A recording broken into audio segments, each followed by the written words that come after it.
Good morning student. આપણે કલિલમય દ્રાવણના ગુણધર્મ જોતા હતા. એના અગાઉ હતું સોલ બનાવવાની પદ્ધતિ તમને જોઈ. એના પછી સોલ સ્થાયી બની રહે એના માટે શુદ્ધિકરણની પદ્ધતિઓ આવે છે, પણ એ આપણા અભ્યાસક્રમમાં છે નહીં, એટલે એ વિડીયો લેતા નથી. એના પછી કલિલમય દ્રાવણોના ગુણધર્મો છે.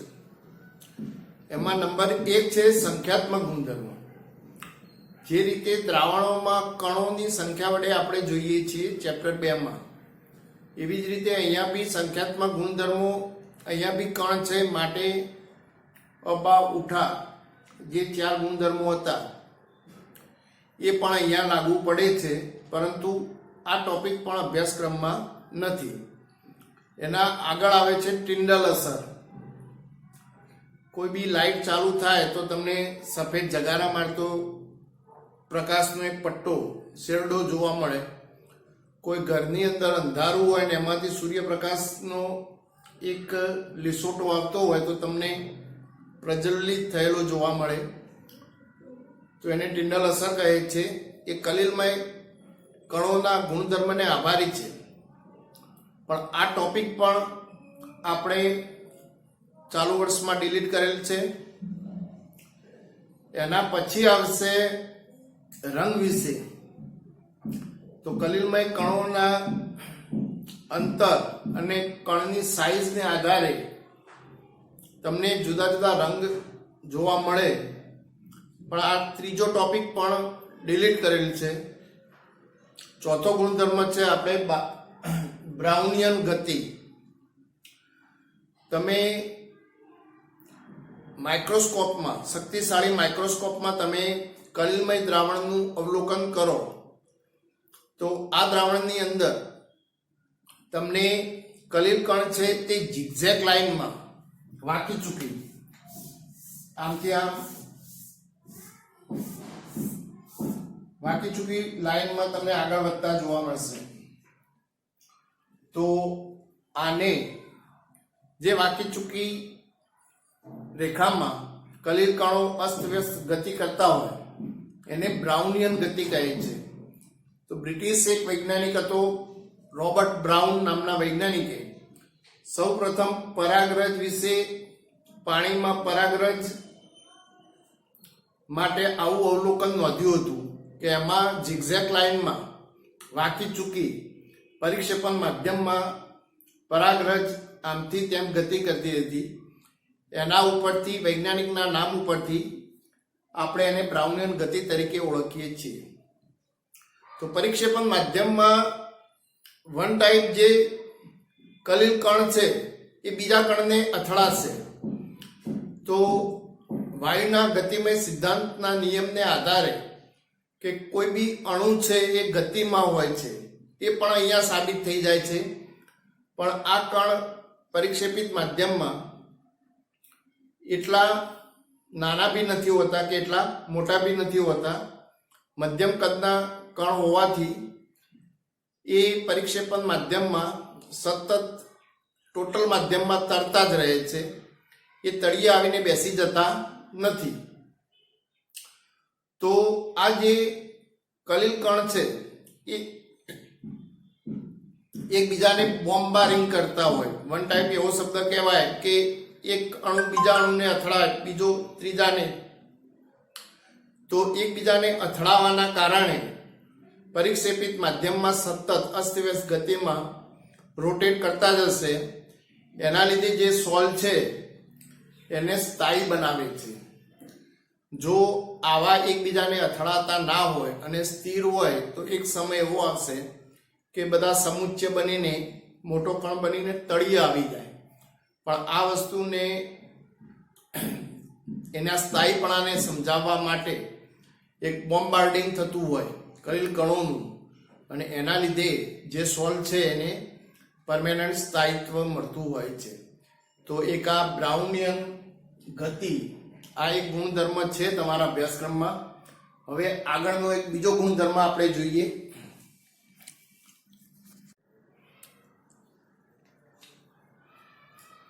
બહુ અગત્યનો ગુણધર્મ છે કણો પરના કલિલ કણો પરનો વીજભાર. તમને અગાઉ બી વાત કરેલી છે કે કોઈ બી દ્રાવણ છે કલિલમય દ્રાવણ, એમાં કણો ચોક્કસ વીજભાર ધરાવતા હોય.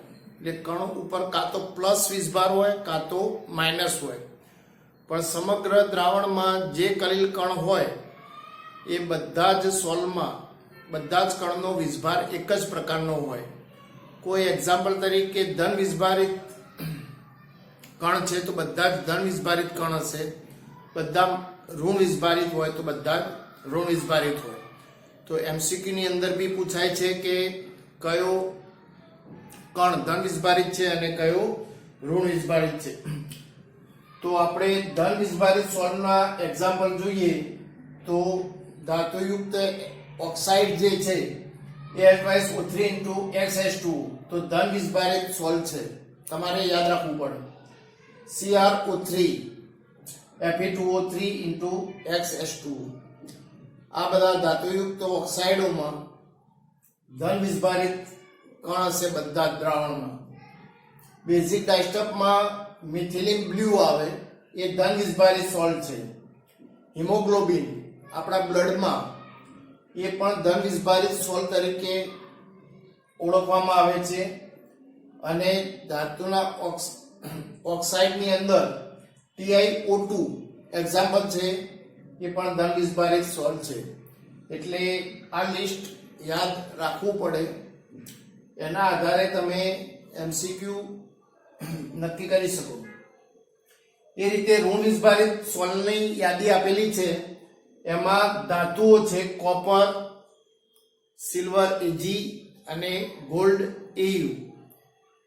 એ રીતે ધાતુના સલ્ફાઇડ છે AS2S3 ઋણ વીજભારિત, Sp2S3 ઋણ વીજભારિત, CdS ઋણ વીજભારિત છે. એવી રીતે એસિડમય ડાયસ્ટફમાં છે EOC અને કોંગો રેડ, આ બંને ઋણ વીજભારિત સોલ્ટ છે. એના સિવાય સ્ટાર્ચ, ગુંદર, જિલેટિન, માટી, ચારકોલ આ બધા જ ઋણ વીજભારિત સોલ્ટની અંદર આવે છે. તો આ લિસ્ટ યાદ રાખજો. પણ દરેકને એક પ્રશ્ન થશે કે ભાઈ કણો ઉપરનો આ વીજભાર આવે છે કઈ રીતે? આ એક પ્રશ્ન છે. તો એમાં ત્રણ બાબતો ઉપર આધાર રાખે છે. કોઈ એક વીજભાર આવે એ પણ અગત્યનું છે સોલને સ્થાયિત્વ આપવા માટે. જો બધા જ પ્લસ ધન વીજભારિત કણ હશે, સમજો પરિક્ષેપિત માધ્યમમાં, તો બધા ધન હોય તો શું થાય? એકબીજા વચ્ચે અપાકર્ષણ થાય અને એકબીજાથી છૂટા રહેશે. તો એકબીજા કણો ભેગા થતા અટકાવશે તો જ સોલને સ્થાયિત્વ મળી શકે. જો ધન વીજભારિત કે ઋણ વીજભારિત કણ ન હોય તો એકબીજાના નજીક આવીને સમુચ્ચય બનાવીને તળિયે જતા રહેશે. એટલે કહેવાનો મતલબ કે સોલ અસ્થાયી બની જશે. તો એના ઉપર વીજભાર બી હોવો બી જરૂરી છે. તો આપણો પ્રશ્ન મેઇન છે કે વીજભારિત કણો ઉપરનો કઈ રીતે આવે? તો ત્રણ મુદ્દાઓ છે કે વિદ્યુતીય વિસર્જન દરમિયાન સોલ કણો વડે ઇલેક્ટ્રોનનું ગ્રહણ, જે આ ધાતુઓ છે આ પ્રકારે પોતે વીજભારિત થતા હોય છે. બીજું, આયનો હોય એમને પસંદગીયુક્ત અધિશોષણ દ્રાવણમાંથી, એવા ચોક્કસ આયનોનું અધિશોષણ કરે, પ્લસ આયનોનું અધિશોષણ કરે તો ધન વીજભારિત બને. ઋણ વીજભારિત આયનોનું અધિશોષણ અવક્ષેપ કરે તો ઋણ વીજભારિત સોલ બની જાય. અને ત્રીજું છે વિદ્યુતીય દ્વિસ્તરના સૂત્રણ, એ પછી અહીંયા આ રીતે આપેલું છે, આપણે સમજાવ્યું. ટૂંકમાં આ ત્રણ મુખ્ય બાબતોને આધારિત કોઈ બી કણ ઉપરનો વીજભાર કેવો છે એ નક્કી થશે. હવે આપણે એક એક્ઝામ્પલ જોઈએ. તમે Ki નું દ્રાવણ લો, પોટેશિયમ આયોડાઇડ, અને એમાં મંદ AgNO3 નાખશો એટલે બંને આયનિક પદાર્થ છે એટલે ચોકડી ગુણાકાર થઈને Agi ના અવક્ષેપ મળશે. પણ આ અવક્ષેપમાં I- નું અધિશોષણ થાય છે આ માઇનસ નું અધિશોષણ થવાથી આ ઋણ વીજભારિત થાય છે કણ, પણ આમાં બાજુમાં જુઓ એનું ઊંધું કરી દીધું છે કે AgNO3 નું દ્રાવણ લીધું છે, એમાં Ki ઉમેરો, ખાલી ઉમેરવાની પદ્ધતિ જ બદલી છે, તો એમાં અવક્ષેપ તો AgI ના જ બનશે, કારણ કે બંનેમાં AgNO3 Ki જ છે, પણ આમાં AgNO3 માં Ki ઉમેરેલું છે ને આમાં Ki માં AgNO3 ઉમેરેલો છે, એટલે AgI માં Ag પ્લસ નું અધિશોષણ થશે અવક્ષેપ ઉપર, એટલે ધન વીજભારિત કલિલ સોલ મળશે તમને.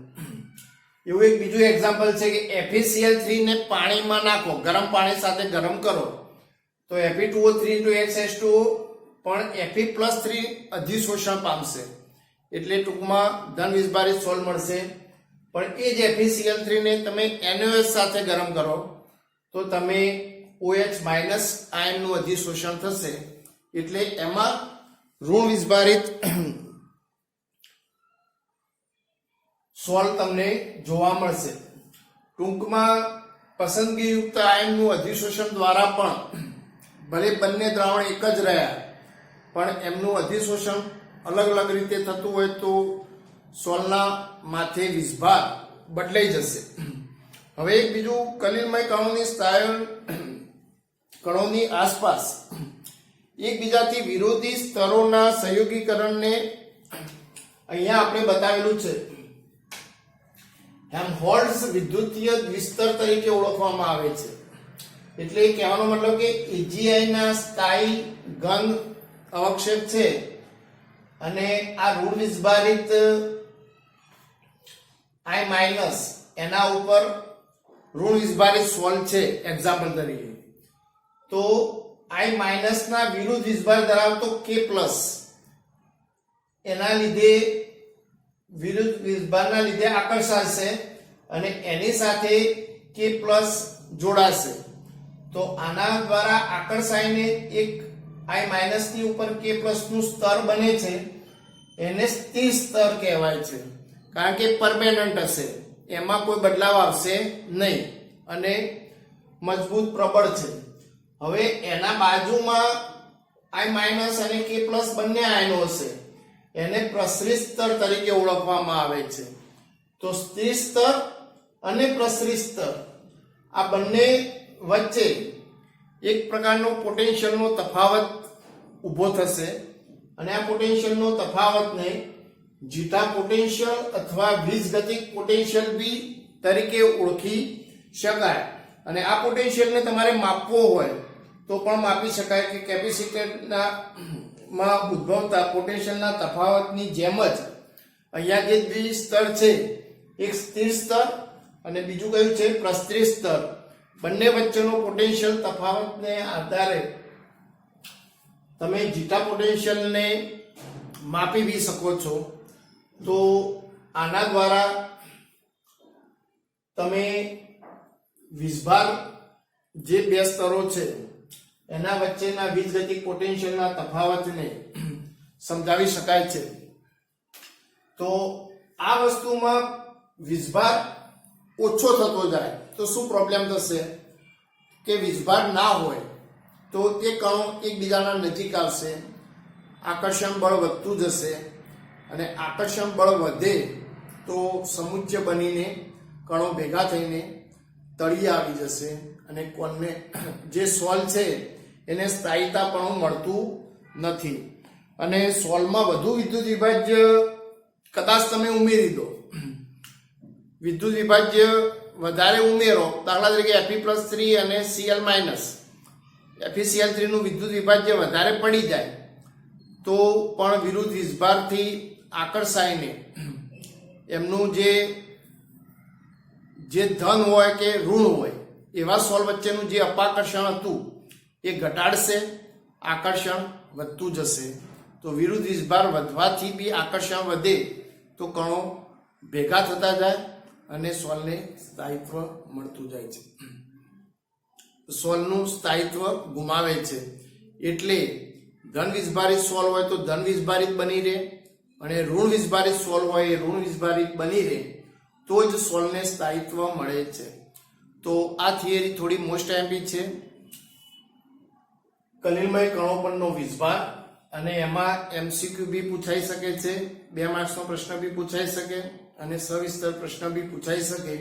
એટલે આ પ્રશ્નને તમે વ્યવસ્થિત રીતે તૈયાર કરજો. આગળ એક ગુણધર્મ જોઈએ આપણે, વિદ્યુત કણ સંચલન. હાલત જોઈ તો અગાઉ પ્રમાણે આપણે કોઈ બી કણ ધન વીજભારિત અથવા ઋણ વીજભારિત હોઈ શકે, પણ ખબર કઈ રીતે પડે કે સોલ ધન વીજભારિત છે કે ઋણ વીજભારિત છે? એ નક્કી કરવા માટેનું એક સાધન છે, એને વિદ્યુત કણ સંચલન તરીકે ઓળખવામાં આવે છે. આમાં અહીંયાથી યુ આકારની એક કાચની નળી છે અને આમાંથી જે સોલ છે જેનું પરીક્ષણ કરવાનું હોય એને ભરવામાં આવે છે. બંને બાજુ 2 વિદ્યુત ધ્રુવ ગોઠવેલા છે, પ્લસ એનોડ છે અને માઇનસ કેથોડ છેડો આપેલો છે. હવે તમને યોગ્ય પ્રોપર વિદ્યુત પોટેન્શિયલ તમે લાગુ પાડો એટલે આની અંદર ઋણ વીજભારિત સોલ ભરેલો હશે તો જે કલિલ કણ છે એ બધા જ પોતે ઋણ વીજભારિત હોય તો પ્લસ એનોડની તરફ આકર્ષાય, એટલે આ બાજુ કલિલ કણો એનોડ ઉપર એકઠા થાય તો એનો ગુણધર્મ આપણને ખબર પડી જાય કે કલિલ કણ પ્લસ બાજુ આકર્ષાય છે તો એનો મતલબ છે પોતે ઋણ હશે, અને જો કલિલ કણ માઇનસ પાસે આકર્ષાય તો એ દ્રાવણ સોલનું જે છે એ ધન વીજભારિત કલિલ સોલ હશે એવું નક્કી થઈ જાય. એટલે ટૂંકમાં વિરુદ્ધ વીજભાર જ્યાં હશે ત્યાં વિદ્યુત ધ્રુવ ઉપર જે છેડા તરફ આકર્ષાય એ તરફથી પ્લસ બાજુ આકર્ષાય તો સોલમાં કલિલ કણ જે છે એ પોતે ઋણ વીજભારિત હશે એ નક્કી થઈ જાય. આટલું જ વસ્તુ નક્કી કરવા માટે જે એક આ સાધન બનાવેલું છે, પરીક્ષામાં આકૃતિ દોરવી જરૂરી છે, બાકી તો સિમ્પલ જ વસ્તુ છે જેને આપણે વિદ્યુત કણ સંચલન તરીકે ઓળખીએ છીએ. હજુ બી એક ગુણધર્મ બાકી છે, એ નેક્સ્ટ ટાઈમે આપણે જોઈશું, પણ એકદમ સિમ્પલ ચેપ્ટર છે, ખાલી વાંચવાનું ચેપ્ટર છે.